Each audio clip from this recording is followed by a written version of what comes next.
সেই শহীদ প্রেসিডেন্ট জিয়াউর রহমানের অর্ধাঙ্গিনী জননেত্রী শেখ হাসিনাকে শ্রদ্ধার সাথে শেখ খালেদা জিয়াকে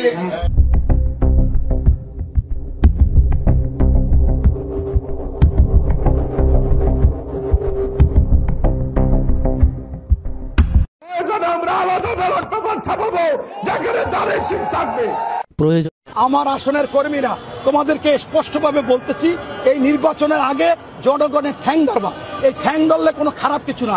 তুমি ঠ্যাং ধরবা একদিন, আমরা নির্বাচিত হলে আমাদের ঠ্যাং ধরবে 5 বছর। অন্যদিকে বিএনপির আরেক নেতা বলেন, আমার আসনের কর্মীরা তোমাদেরকে স্পষ্টভাবে বলতেছি, এই নির্বাচনের আগে জনগণের ঠ্যাং ধরবা। ঠ্যাং ধরলে খারাপ কিছু না। তুমি ঠ্যাং ধরবা একদিন, আর আমরা নির্বাচিত হলে জনগণ আমাদের ঠ্যাং ধরবে 5 বছর। এবার আপনারাই বলুন, এটা কোন ধরনের কথাবার্তা? তারা কি খেয়ে নেতা হয়েছে? তারা কি বোঝে না এই সমস্ত কথা বললে জনগণ ক্ষিপ্ত হবে তাদের প্রতি? নাকি ইচ্ছা করে তারা দলের ভাবমূর্তি এভাবে নষ্ট করে? কিছুই বুঝে আসে না রে ভাই।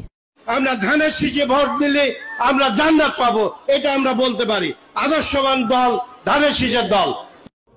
কোরআন একটা ভাওতাবাজি, কোরআন একটা ভাওতাবাজি। জামাত ইসলাম দিয়ে চোরকে পটায়, জামাত ইসলাম চোর, জামাত ইসলামকে চোরকে কোরআন একটা ভাওতাবাজি।